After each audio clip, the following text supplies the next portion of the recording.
안녕하세요. 대구부동산 스타입니다. 4월 11일 일일 브리핑 해보도록 하겠습니다. 금리 동결, 2회 연속 금리 동결했습니다. 시장 분위기 엇갈리고 있지만 버스 떠나고 모범 택시가 떡 하고 나타났다는 글들이 많이 눈에 띕니다. 모범 택시 이거 진짜 재밌더라고요. 네. 여러 가지 뉴스가 엇갈리는데요. 그 전날 이 전망을 보면은 전문가들이 나와서 금리를 전망했는 내용이 먼저 나왔고 그 이어서 나온 뉴스인데 여기 보시면은 모두 마카다 증권사들 전문가들이 나와서 이번에 금리 동결할 것이다. 뭐 15명 중에서 14명이 아무튼 증권사 관련된 거 제가 그 이미지는 찾지는 못했는데 아마 어제 뉴스쯤에 나왔던 것 같아요. 지금 증권사가 지금 PF 대출 관련해서 가장 지금 후달리는 그거거든요. 그래서 증권자는 어쩌든동 이 위기를 넘기려면 PF도 안 터지고 다 넘어가려면 다시 집값이 올라야 되고 이런 것들에 아주 첨예하게 관계 있는 사람들일 거예요. 아무튼 한은 총재는 올해 안에 금리 인하 없다 이런 말들도 있었습니다. 그리고 금통위원들 5명이 최종금리 3.75%까지도 본다. 아직 올라갈 곳이 남아있다. 라는 뉘앙스로 이야기도 했어요. 근데 이게 뭐 마침표냐?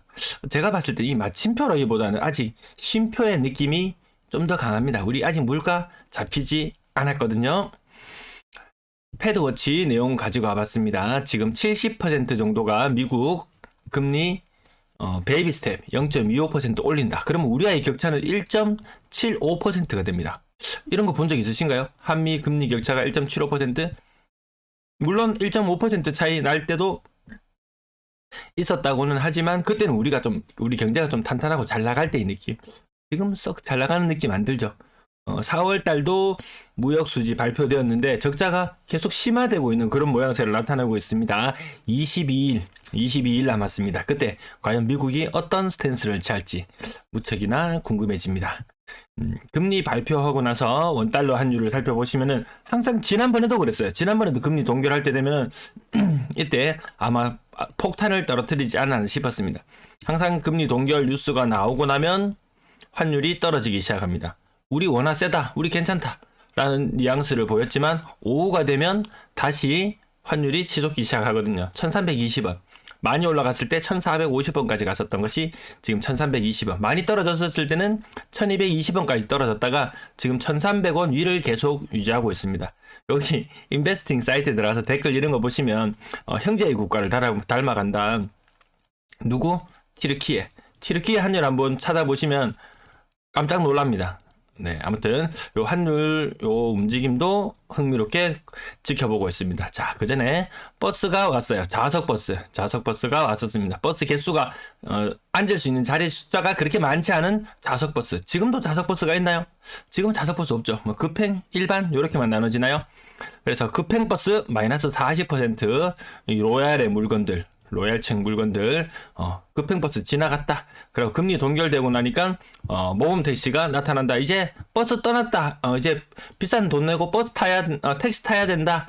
이런 글들이 보이는데 매도 물량이 계속해서 출회하는 것을 보면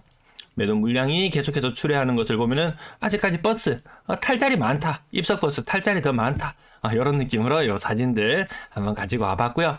자, 그러면 전부 다 택시 요금이 올라간다. 모범 택시를 타야 되는 이런 상황이라면 과연 어떤 일이 펼쳐질까라고 봤을 때 서울의 택시 요금 인상하고 나니까 어땠나요? 사람들이 택시에서 발길을 돌렸죠. 아파트 반등 많이 한 아파트 사람들 발길을 돌릴 거예요. 왜? 지금 30% 떨어졌다가 로얄 기준으로 일반적으로 30% 떨어졌다가 한 10% 반등해서 20% 떨어진 가격이 왔다. 내가 사서 먹을 게 많아 보이지는 않죠. 그래서 전고점을 생각하는 사람들은 많지 않지 싶어요. 어느 정도 반등은 오케이 인정한다. 반등 있을 수 있다. 그것이 데드캣이 되었건 아니면 무엇이 되었건 간에. 근데 전고점까지 도달했는 상황에서 추격 매수에 나설 사람이 과연 얼마나 될까? 종부세 다시 한번 이야기를 살짝 가지고 와봐야 되겠는데요. 종부세 지금 이거 주택 가격 공시지가 떨어뜨리면서 공시가격 떨어뜨리면서 종부세 떨어지는 것처럼 보였죠. 그러니까 나라의 세수가 안 거쳐서 지금 빵꾸 나는 부분들이 좀 생기죠. 그러니까 뭐라고 합니까? 공정시장가격 비율을 60% 수준이던 것을 80% 수준으로 올려야 되겠다. 안 되겠다. 이 세금 안 거쳐서 뭐 할 수가 없다. 그래서 이거 종부세 다시 부담스러워질 수 있습니다. 다시 부담스러워질 수 있어요. 자, 본 내용으로 이제 브리핑 내용으로 들어옵니다. 지금 실질 3.5% 금리에, 그렇다면 대출 금리는 얼마 정도 되어야 되냐면 우리 한 1.1%에서 1.5% 정도 가상금리 은행에서 꽁으로 먹는 돈 있잖아요. 그럼 이거 한 4.7% 정도는 돼야지 이게 정상적인 시장 상황인데 지금 3% 후반에 주담대가 나오고 있다. 그 말인즉슨 기준금리 3.5라는 숫자, 이게 의미가 없어 보인다. 실질적으로 기준금리 2.5의 시대에 우리 살고 있는 것처럼 이렇게 착각하게 만들고 있습니다. 그래서 지금 거래량이 늘어나는 것도 여기 큰 영향을 미치고 있는 것 같아요. 자, 매도 물량은 계속해서 증가하고 있습니다. 자, 입석 버스가 또다시 계속해서 탈자리가 많이 있습니다. 내일 수요일이 되면 아마 물량 큰 폭으로 늘어나면서 다시 계속해서 상승 추세 이어갈 것 같고요. 전세 물량 연초보다 지금 많이 떨어졌네요. 한 8% 정도 줄어들어서 1,900건, 11,000건이 지금 살짝 깨진 상태. 월세 물량은 계속해서 증가하고 있는 모양새 유지하고 있고요. 8,531건 월세 물량이 더 늘어나 있습니다. 전체 임대 물량은 19,300대 19,400. 지금 연초 대비 전체 임대 물량은 약간 늘어나 있는 상태. 다른 도시들은 이만큼 떨어졌는데 이런 부분들 때문에 대구의 반등의 힘이 그렇게 세게 작용하지는 못할 것 같고, 추후에 또 어떤 위험들이 또 여전히 남아있는 것 같습니다. 일례로 봐서 지금 신축 아파트들 가격을 보시면은 신축 아파트 가격을 100원이라고 보겠습니다. 그러면 주위에 있는 한 10년차 정도 되는 구축의 가격은 한 60원 정도 되는 것 같아요. 이 체감상 느낌이 이렇습니다. 혹여나 지금 서울에 할인 분양 나왔죠. 뭐 3억을 깎아주는 이런 뉴스 나왔죠. 지금 이 건축 관련된 이 뭐 신축이나 이런 것들의 가격이 혹여나 30% 정도 할인 분양을 해버린다면, 지금 구축은 지금 60 가격에서 한 70 가격까지 지금 좀 올라가고 있는 편이죠. 혹여나 그렇게 된다면 나중에 생돈 들고 있다가 신축 할인하는 것을 살 것인가, 아니면 10년 차의 아파트를 살 것인가, 이런 입장으로 갑자기 바뀔 수도 있습니다. 지금 미분양 쌓여 있는 것들 처치 안 되면은 계속 이제 위기를 맞을 수 있는 그런 상황이니까요. 이런 것도 한번 생각해 보면은 급하게 추격해가지고 70, 80 되는 가격에 살 것인가. 이때쯤 되면 또 이 가격이 올라가면 또 신축도 물량이 소진이 되고 해줘야 될 텐데, 이거 너무 좀 많이 비쌉니다. 거래량 예측치보다 계속 뛰어넘는 그런 모습을 보여주고 있고요. 올해 첫 스타트는 좋았습니다. 거래 물량 127건, 거래량 127건. 다른 주와 비교해봐서 첫째 날 127건의 거래가 되었으면 굉장히 좋은 양호한 스타트를 보여주고 있습니다. 가격 한번 살펴볼게요. 대형평형, 비싼 것들 엄청나게 많이 거래되고 있고요. 캐슬 골드파크 62평형은 정말 오랜만에 거래가 나왔는 것 같은데요. 고점 대비 40% 저층, 일반적인 행태. 나머지 20%, 10% 상인 이 편한 세상. 이게 8억이면은 아마 고점 훨씬 더 높은 가격이 아마 호가들 있었을 거예요. 남산 롯데캐슬 센트럴 스카이 6억 7천, 가격이 조금씩 올라가는 듯한 느낌 계속 들고요. 버머 STX 칸 가격은 고점 대비 한 38% 정도 떨어져 있는 모습. 6억 5천. 이 동네 가격이 여기 상인동 지역에 인기 있는 아파트, 범어동 지역의 아파트 가격 격차가 조금 줄어드는 듯한 느낌 들지 않나요? 범효성 해링턴 플레이스 59제곱미터의 가격이 6억 4,500, 고점 대비로는 35% 정도 빠져서 고층. 이 편의 세상 범어도 6억 위아래로 가격이 있는데 심한 경우에는 뭐 5억대 후반에 로얄층 거래도 있었지만 지금은 요거 30% 정도 떨어진 가격에 거래가 형성되고 있고요. 대형평형 거래는 몇 개 건너뛰고 월배 3점 그린코아 가격도 5억 7천 야금야금 오르고 있습니다. 신축 가격이 야금야금 오르고 있어요. 그러면 일반적으로는 이 가격이 오르면은 사람들이 더 매력을 느끼고 더 공격적으로 매수를 해나갔는데, 혹여나 월배 3점이 혹시라도 6억을 뛰어넘게 된다면 거래는 이제 좀 많이 좀 위축되지 않을까요? 갑자기 모범 택시를 버스를 기다리고 있다 갑자기 모범 택시를 보니까 급하게 타야 되겠다는 생각이 들까요? 아니면 다음 버스 기다려볼까? 아니면 또 다른 곳으로 눈을 돌리면 또 선택의 폭은 굉장히 넓어질 수 있습니다. 캐스 골드파크 고점 대비 40% 정도의 충수 무난합니다. 그러면 요거 8억 4,800이 좀 오버했네. 과거에 좀 오버했네. 요런 느낌. 수성 월드 메르디안 가격 25% 정도 빠졌고요. 남산역 화성파크 드림 25% 정도. 연경 요건 지나갈게요. 나머지 최신축의 가격 최신축 월배 입하는 시장 33평형 고점 대비 30%보다 조금 더 빠진 가격에 한 중간층 정도 일반적인 거래 형태 4억 5천. 여기서 연식이 한 5년 10년 더 지난 아파트들의 가격은 요것보다 인근 아파트들은 조금 더 빠지는 모습. 23년식 아파트 신고가가 이런 데서 지금 나오고 있어요. 신고가. 과거에 고점을 회복하는 것은 아직까지 요원한 일로 보이고요.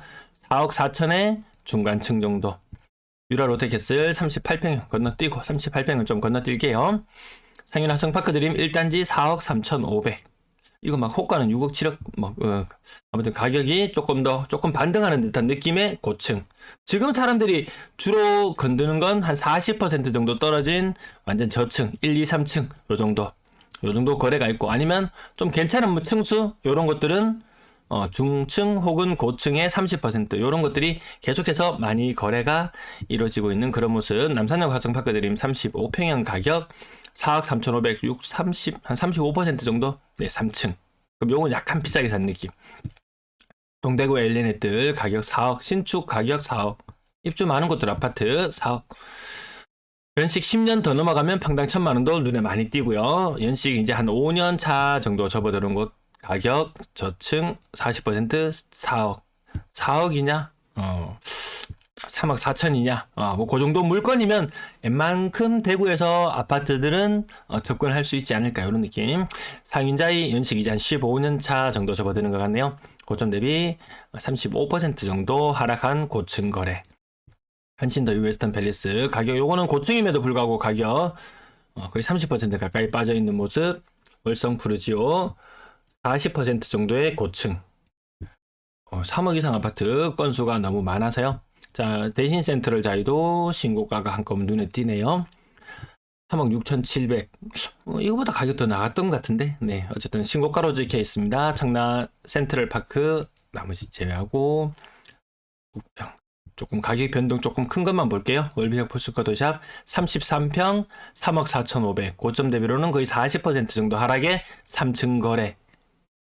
이거 버스인가요? 이건 모범 택시인가요? 지금 거래되고 있는 거. 금매 다 나갔다는 이야기가 벌써 지금 1월달부터 나오기 시작했는데 2월, 3월, 4월 지금 3개월을 꼬박 금매 다 나갔다는 이야기가 나오지만 계속 30%, 40% 하락거래 연일 이어지고 있는 모습입니다. 가격 조금 뒷부분 3억 이상 거래가 굉장히 많았기 때문에 조금 지나갈게요. 네, 가격 눈으로 확인하셨나요? 남산 그린타운, 이건 왜 이렇게 많이 빠졌을까요? 거의 40% 정도의 저층. 거의 일반적인 모습, 요 정도 느낌. 나머지도 다 제가 읊어드리진 않았지만 30% 하락. 버스 다 떠난 거 맞냐? 맞나? 아니죠. 아직 버스 많죠. 지금 이제 매도 물량이 계속 증가하는 모습을 보셔서 아시겠지만 입석 버스 아직 있다. 자리 있다. 자리 많다. 이런 느낌. 계약 일별 거래량 빨간색이 노란색을 뛰어넘은 날을 한번 살펴보시면은 이제 조금씩 하루 이제 거래 신고가 더 이뤄지면서 좀 더 생겨나기 시작했네요. 동그라미 개수 오늘 6개 보고 지나갑니다. 건당 거래 대금은 2월을 피크로 해서 가격은 조금 내려오고 있어요. 아주 비싼 아파트 2월에 많이 거래되었고, 지금은 그때는 대형평형 느낌이 좀 아니었는데 지금은 대형평형들 거래가 많이 이루어지고 있는 그런 모습들 지켜보고 계십니다. 3억 매매 비중 올라가고 있고요. 6억 이상 거래량 150건 돌파할 것 같고 비율도 올라가고 있는 상태. 분양권 거래량 34건. 분양권 거래량이 굉장히 많았습니다. 34건 중에 신고가는 수성 푸르지오 리버센트 한 건 신고가 눈에 띄고요. 이제 사람들이 좀 접근하는 분위기가 좀 있습니다. 5억 이상 물건 거래가 잘 없었는데 청라 헬스자이도 6억을 넘어갔네요. 이거 비싼 거 9억 8천 정도까지도 거래가 있었는데 6억을 넘어갔습니다. 인근에 있는 남산 롯데캐슬, 네, 그거 보시면 그 가격이 괜찮은 층 6억 7천. 요 6억대를 살짝 넘어가는 곳. 대구에서는 두 번째로 비싼 동네 아닐까. 지금 아파트 가격으로만 봐서는 그런 느낌 듭니다. 대구역 인근 태평로 쪽은 분양 가격은 비쌌지만 남산동 그곳에는 가격 미치지 못하고요. 나머지 서구 쪽은 힘이 좀 약합니다. 같은 국평인데도 가격이 신축의 가격이 4억 정도 수준. 전세거래량 113건, 2월, 3월 전세거래량 그렇게 많은 편은 아니고요. 같은 날수로 비슷하게 뭐 살펴보면 지금 건당 거래 건수, 일별 거래 건수 이런 것도 보시면은 2월 달에 거래량이 굉장히 많았다. 평균 거의 80건. 그리고 3월 달, 4월 달 접어들면서 일평균 50건 정도. 휴일 빨간 날은 0건으로 계산하니까 그 정도 나옵니다. 2월 거래가 굉장히 괜찮았다. 지금 근데 전세를 들어가는 입장에서 보면 3월, 4월 전세 가격이 좀 올랐는 걸로 보이죠. 전세가 좀 반등하고 있습니다. 국평 기준으로 최근에 아파트만 좀 볼게요. 월성 협성유폴에 84제곱미터에 4억? 그럼 이 아파트가 8억 이상 가능해요? 아니죠. 요런 거는 아마 임대사업자 물량이 아닐까 그렇게 생각해 봅니다. 임대사업자, 역전세, 역월세 아마 그렇게 추정해 보는 게 더 맞을 것 같고요. 동대구 우방 아유쉘 전세가 3억 9천. 좀 이상한 전세가도 가끔 눈에 띄기도 하네요. 자, 나머지 국평 위주로 한번 살펴보시면 3억 4천 복현자이, 그리고 월성 3정 그린코가 3억 2천 많이 올라갔습니다. 이거 2억 초중반까지도 물건이 많이 있었던 걸로 기억하는데요. 왜 신축 아파트들 계속 관심 있게 지켜봐야 되니까요. 청라 S자의 전세 가격 3억 천, 매매 가격 아까 보셨죠? 6억 살짝 넘어가는 모습 보셨죠? 전세가율, 이 아파트 선까지 전세가율이 50%, 요 분위기는 아니었는데요. 요 정도 급의 아파트면은 보통 전세가율이 70% 정도 이렇게 잡혔었는데 전세가율이 상대적으로 많이 떨어진 느낌은 듭니다. 교대간헐천 뉴센터원 3억. 그래서 이거 뭐 신축 입주를 앞두고 있었던 사람 자금 이렇게 운영하는 부분에 있어서는 숨통은 좀 트여지는 느낌이 드네요. 전세가 금리가 계속 많이 떨어지고 있으니까요. 캐슬 월드파크 2억 8천. 이제 2억 중반대 아파트, 그리고 2억 조금 전세가 한 2.5억 정도 하던 것이 3억 정도, 요 정도 오른 느낌 나네요. 한 20% 정도 근래 들어서 전세 가격이 오른 느낌 납니다. 금리 아주 예민하다는 부분. 이게 전월세 비율에서 월세 비중이 확 높아져서 물량들을 막 쳐내야 되는데 그러지 못한다는 것. 전세 계약 건수가 많지 않다는 것이 아직까지 대구에는 부담으로 작용할 것 같습니다. 남은 입주들이 많이 있어서요. 평균 전세 가격은 2억 2천만 원 정도 수준까지 내려와 있습니다. 네, 뒷부분은 매번 나오던 내용들 가볍게 지나갈게요. 4억 이상 비중이 높지 않다는 거. 그래서 좀 비싼 거 7억 8억짜리 물건들 이런 것들 좀 접근을 하시는 분들은 전세 입자 과연 쉬울까? 월세 거래량 1, 2월 달 굉장히 괜찮았습니다. 인천이 요 과정을 거치고 나서 물량들을 굉장히 많이 소진해냈었거든요. 네, 오늘 여기 준비한 내용 여기까지. 2월에 임대 거래량 좋았다라는 부분까지 확인하면서 오늘 내용 여기까지 마치겠습니다. 시청 감사합니다.